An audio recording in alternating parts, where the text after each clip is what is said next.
unfortunately, is not the case. When I sat down and studied the history, it really changed everything for me. It's a very sobering story.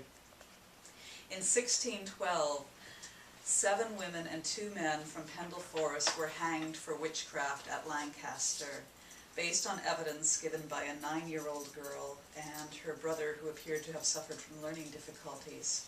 So it's a very, very sad story. 9 people died due to other people's ignorance and hysteria.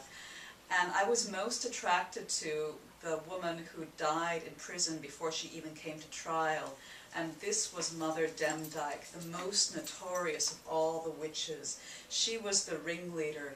In his account of the 1612 trial, Thomas Potts, in his book, A Wonderful Discovery of Witches in the County of Lancaster, describes her thusly.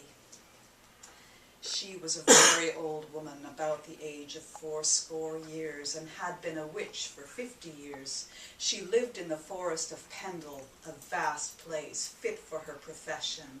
What she committed in her time, no man knows. She was a general agent for the devil in all these parts.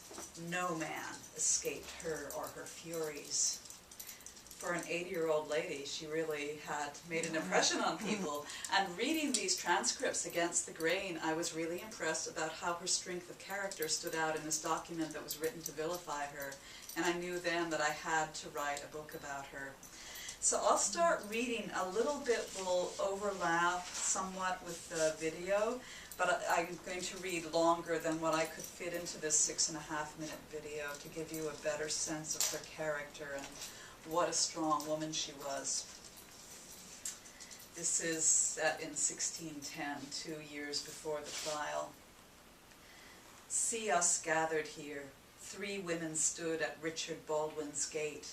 I bide with my daughter Liza of the squint eye, and with my granddaughter Alison, just 15 and dazzling as the noontide sun, so bright that she lights up the murk of my dim sight. Demdike folk call me. We 3 wait till Baldwin catches glimpse of us, and out he storms. Thin as a brittle dead stalk he is, his face pinched, and he's clad in the dour black weeds of a Puritan. A loud crack strikes the earth.